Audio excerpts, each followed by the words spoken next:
Hello and welcome to Tonkamet channel. I believe at the end of my last video, well, right at the end, because as often happens, the filming cut off. But yeah, the last words were I also got a mini Jeep. Well, I actually did. I got a mini Jeep.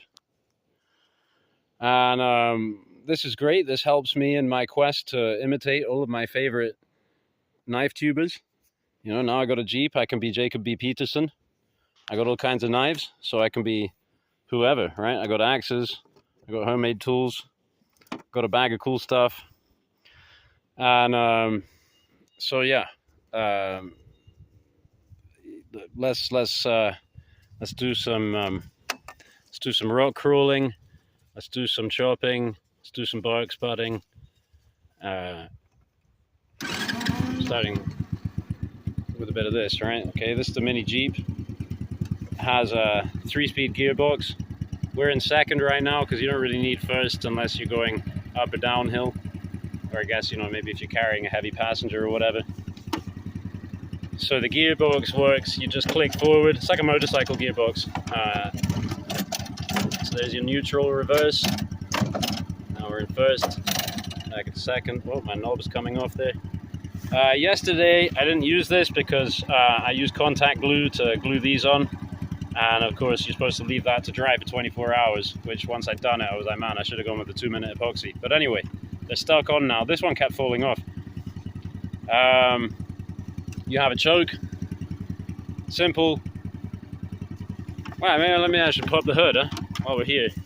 Although, of course, we don't want to dilly-dally too long, because action's where it's at. But this could be fun. Yeah. Even got a kind of an indicator on your gas can here, gas tank. Looks like we're a little low there. But there's also a jerry can and a spare wheel. Oh, my headlights are on. Turn them off. That one was way too tight. This one is way too floppy. But it works. Yeah, there's the jerry can.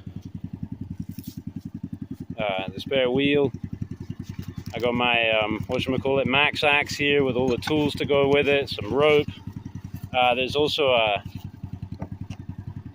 come-along winch down there. See the come-along winch? Yeah, I had to use that already. But this thing, you can pick it up at either end, one person. 2 people could probably pick this up and carry it around. Oh no, I'm in the right. Let's go. Now, unlike when we're out in the 4-wheeler, you don't have a lot of ground clearance here, but what you do have is you can, you got a very tight turning circle in this thing, so you can just kind of zigzag around the things. Okay, now I'll go into first, because now we're going to start going downhill. I don't know if you'll be able to appreciate, but this is pretty steep, what's coming up.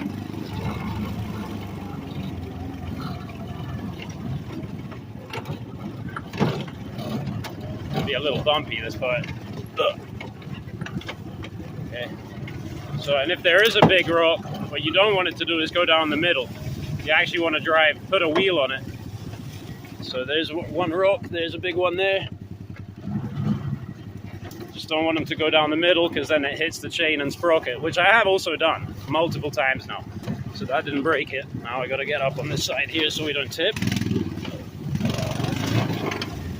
The big rock there, and there's a big stump there. Ah, it's like trials driving, basically.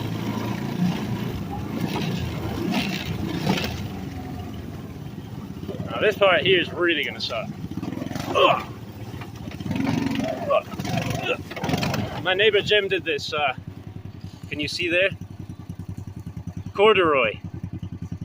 Did that a few years ago. It's all like, this was impossible before, pretty much. But he threw down all this birch, and it's kind of rotted into a passable surface there. Okay. We're hung up.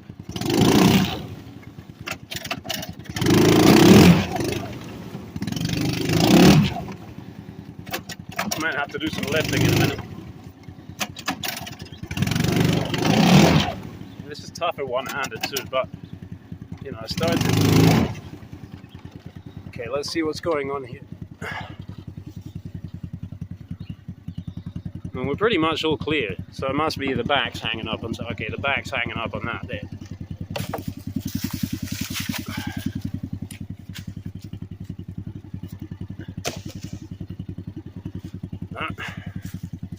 Almost. It's the difference between it being a useful element and it being another thing to get hung up on. Alright. That's my headlights. This thing goes beep. That's what those switches are for. Alright. Good! The rock! Oh, the big rock! Oh!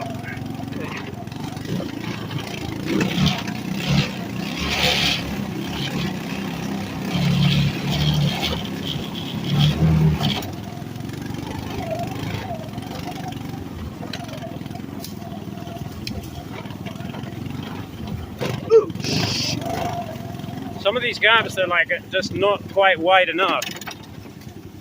Like this one here. You just kind of have to... I mean, you can't make it in through in one, but my point being, your tire's going to bounce off something. It's never going to be smooth. Okay. Here's one I felled. So yeah, this is just about right. We can stop here. Phew. So, I mean, my initial thoughts on this Massimo Tractor Supply Mini Jeep, well, granted, the story of the acquisition, I might as well tell, is that I saw probably this very one late last year in the Tractor Supply, and it was $2,500. And I was like, that is so cool, but nah, you know, my wife, and she went, blah, blah, blah, and I got a four-wheeler, I got a motorcycle, why would I need a mini Jeep? I'm just being a big kid, forget it. Well, I was back there the other day, because I got sent out shopping, and why I say it was probably the same one, because I think it was a customer return, and so then they took $500 off, so now it was $2,000, or $19.99, yeah. And so I was looking at it, and I was having the same process, right? You know, like, well, they gave it back, you know, look at that thing. What are you going to do with it? But then the employee came by, and actually this guy's kind of my friend. He drives around the neighborhood sometimes as well, and he's complimented my fence that I made with these hemlocks. The snake rail fence, he loves it. Him and his wife, they like to come by and drive past to just look at the fence, apparently. So he was there, and he saw me. He said, that thing screams, by the way. I said, what, it screams? He said, yeah, we have to assemble them around the back and drive them around the front here, and that thing screams. He said, I asked people when they bought it before, are you going to let kids anywhere near this thing? Because if so, they should wear a helmet. Because that thing screams. I'm like, oh yeah, it screams, it's good, it's okay. Will you help me load it on the back of the truck right now? And so it's a done deal. And then I got home late, and then we had to drive to Finish Dance with the mini Jeep on the back of the truck, and all the time waiting to get the mini Jeep off the truck. And then finally we got home, it was dark, and I got it off, and I drove off with the phone in the passenger seat, and then I lost my phone. And it's been one long adventure since then. I got this thing so stuck and hung up. I found, for example, that if you stop on a sufficient incline, it'll stall and it won't start again. Hence the come-along winch. But when I came back out with the come-along winch, I didn't bring any straps. So then I took the seatbelts off, because having seatbelts on this thing, I understand it's probably a good idea for legal reasons, but wearing a seatbelts on this thing is probably the stupidest thing you could do, because you might want to jump out, right? And if you're going to put a child in here such that you think they need a seatbelt, just don't do it, you know? So anyway, yeah, I cut the seatbelts out with my knife. I cut the stitching so I could get the full length of them, right? Tied them all together, put them on the bumper, and it still just wasn't long enough to reach and I'm like, I'm going to have to go home after all that. After cutting the seatbelts, I'm still going to have to go home. No way. My tactical belt. So then I used the tactical belt, and I'm telling you guys, with that, it was like, and I got it on the belt. And then after that, we're rolling, right? Because then you can hold it up, you can get it closer, you can get it onto a different tree, you can this, you can that. Got it on the flat. you know.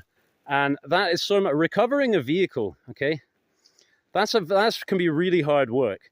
But if you get one of these stuck and you have to recover it, it's still like fun and games, let's face it, right? You could tip this thing over and roll it around. You could just stay out here and train until you were strong enough to carry it on your back. Now,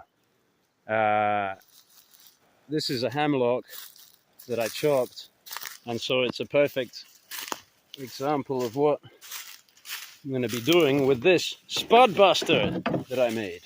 And yeah, I just pulled it out of the sheath. See, the sheath is down there. So, yeah, Topps mini pry knife.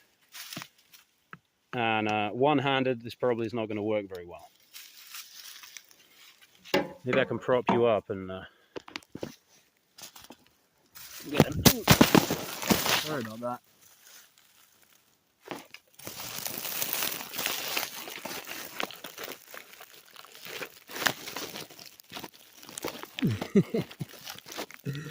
This is so dumb and goofy, but it might work. Just for long enough for me to test this, because I'm aching to test it. It's not really finished yet. I haven't bound it up, but it should be strong enough for spudding. It's just for when it comes to the buster part, that's the question. Yeah. Oh, look at that. Well, I don't know whether you saw that. So, okay. I was able to lift up that and look, slammed it straight through that knot there.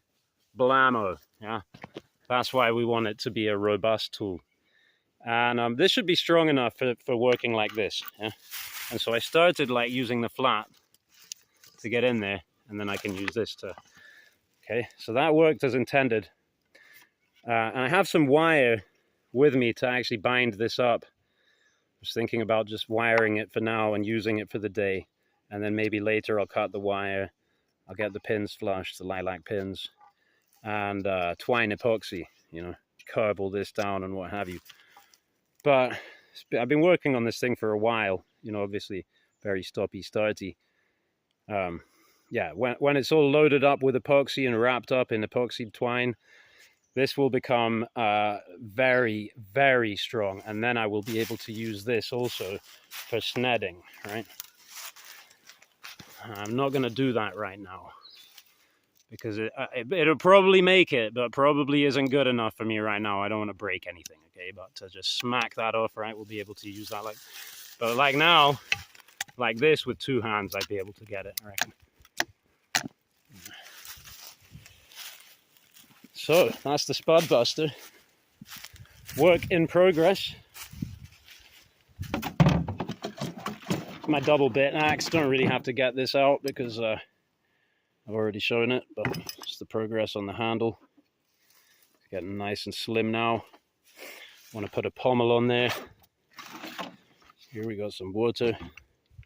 There's another, beg your pardon, what's his name? Otterraft bushcraft tag about pouches. Well, here's a nice old pouch. Also got some, got the Topps.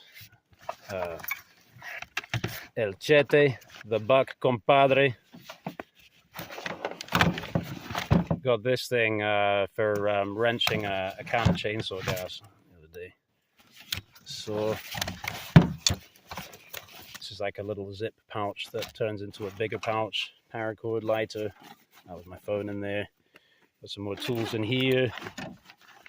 Pruning shears, scrunch, sharpening thingies. And then this pouch, I got this at Deus Ex Machina, Los Angeles.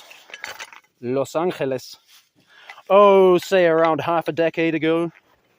Yeah. Maker, Deus Ex Machina. As I recall, it was rather overpriced for what it is, you know, considering it's canvas and leather and some stitching. But it is very well made, and you can see, I mean, it's old, it's weathered, it's had plenty of use, gone the distance, and you can put things in it. Somewhere I might have cut some of this stitching. Yeah, I cut that stitch there, so, you know, there's a little mini Mora. It's been kicking around in there for a while, doing nothing. These guys, well, everything in here has been doing nothing up until the last time I was using it. Yeah, thought there would be something in there, but Yeah, there's a constantly cycling. Most of the stuff I just put in here within the last few days. This I just decided to carry now, along with this big screwdriver, just because this is multi-tools in one. It's got a wrench, it's got a spanner. I mean, well, a wrench is a spanner, right? It's got a hammer, it's got a pry tool, nail puller, all kinds of things in one, potentially. Nice big screwdriver, always handy. This is the handle to go with there. Nice piece of lilac wood to go in my little bushcraft auger things. I did use them once so far. Make a table.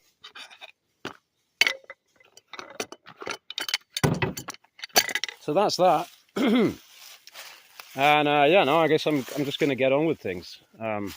Surprisingly, not a lot of insects bugging me right now.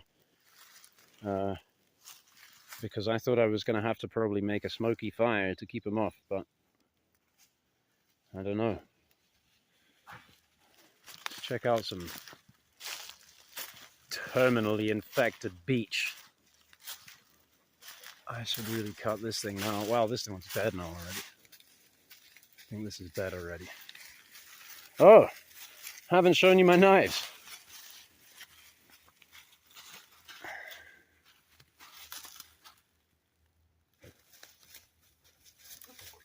P. Tomaz, Tai Chi Bui.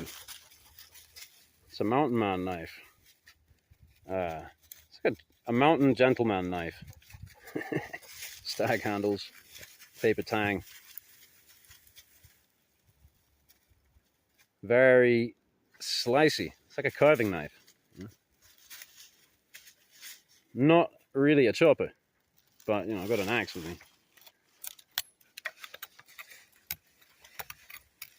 Yeah, that's a dead tree. Totally dead. You see some of them out there looking pretty manky like this, and they're still mucking through. And there's still good wood in here because this is all superficial. Once you get in there, the wood is all fine. Whether for lumber, or for firewood, or for knife handles, or whatever you want.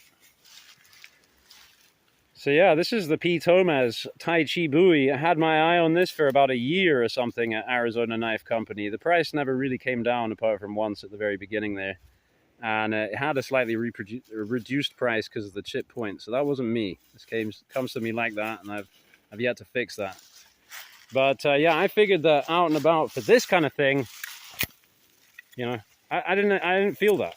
That was literally felt as if the same as if I were just moving this through the air. Yeah.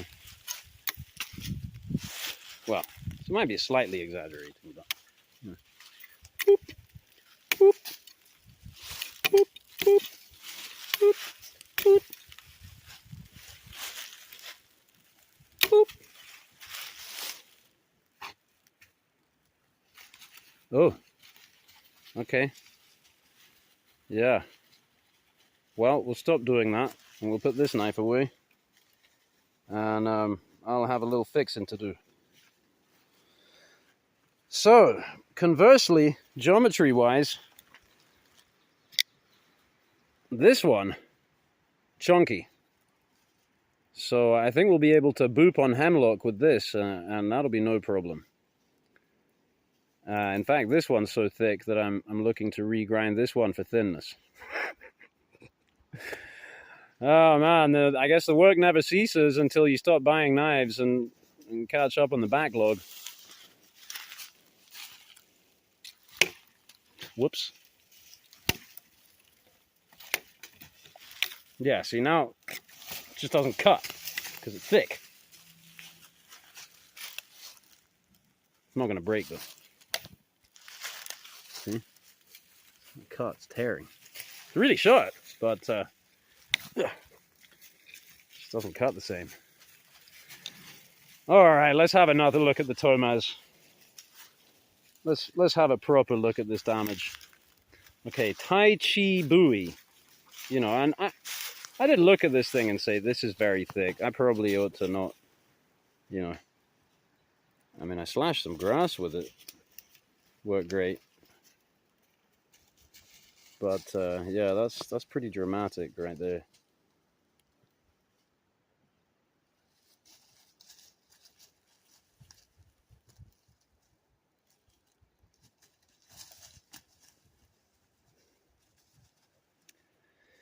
Yeah, well, she needed a regrind anyway to bring that point back, so...